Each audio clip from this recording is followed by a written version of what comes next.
Sige. Sige, Alright. salamat ha. Thank you. VP Inday, Yes. welcome back to the Netherlands. Magandang araw po sa inyo. How are you today? Thank you. I wouldn't say I'm happy to be back because of the situation of President Duterte, but I'm happy to see all of you again and happy springtime sa inyong lahat. I am very well and okay. Thank you, VP. On behalf of the Filipino community all over the world, welcome back and we're glad to see you again. Yes, I'm happy to see first-timers as well. And first timers in the Netherlands, ma'am, no? Yes. Oo. We're here actually last year. Yeah. Oh. We bring some cakes. Oo. Birthday si Tatay. Oh, salamat.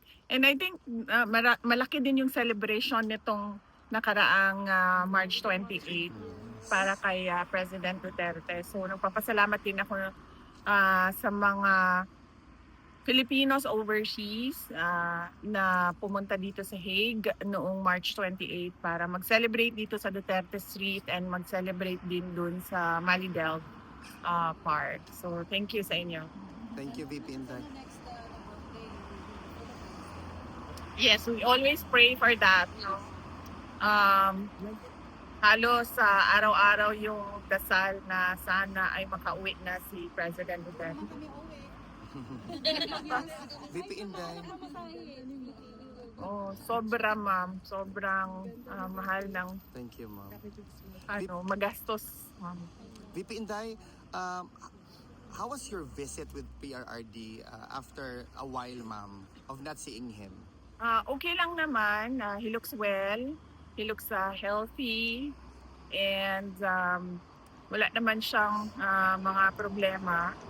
I suggested na magpa-physiotherapy siya, but he refused na mag-physiotherapy. So, we'll see tomorrow kung makumbinsin natin siya na physiotherapy in lieu of his supposed dapat everyday exercise. Yes. VP, what is your initial reaction when the jurisdiction was established, decided by the appeals chamber, ma'am? Well, I accepted it as it is.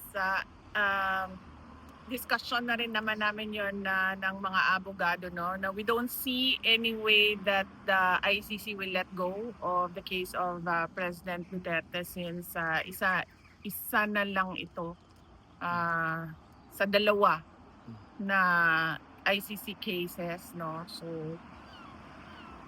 So we don't think na they will let this go. Is it the same sentiment, VP, with respect doon sa confirmation of charges? Yes. Okay. Same lang, no? Na this will really go to trial, and the best way to move forward is to prepare for trial.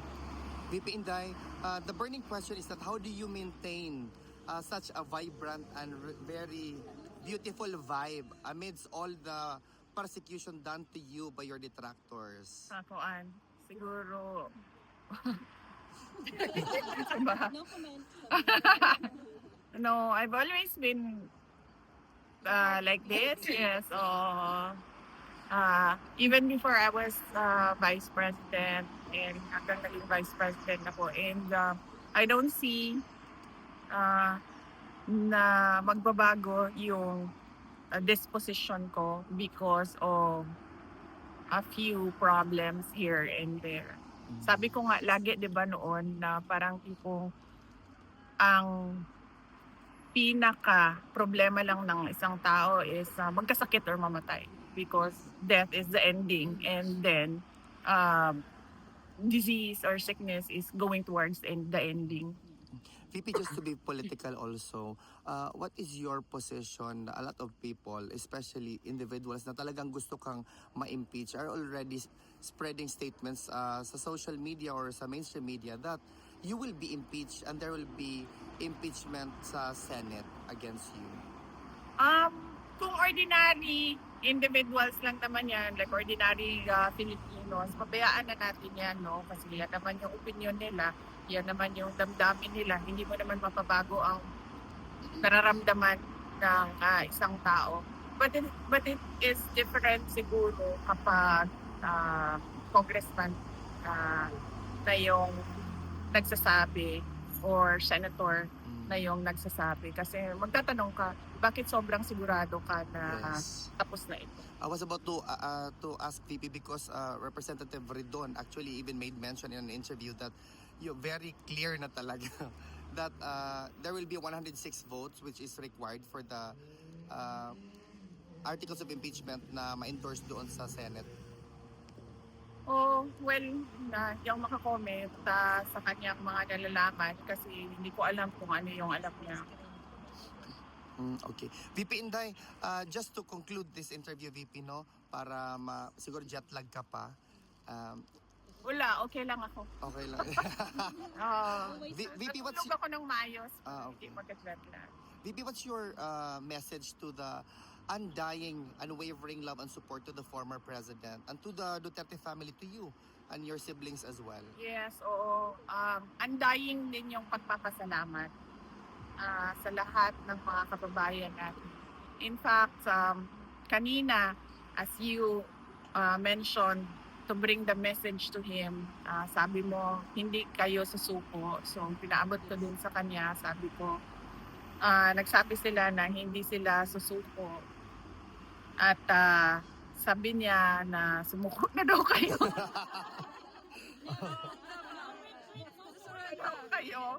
Well, hindi ko alam kung joke yun or hindi. But traveled miles away for him. for PRD, I would take it as a joke. And of course, ako personally, yung lakas ko lang talaga galing talaga sa mga tao. Sa totoo lang, iniwan na siguro ako lahat ng mga kaibigan ko na politiko, pero hindi ako iniwan ng mga Correct. kababayan.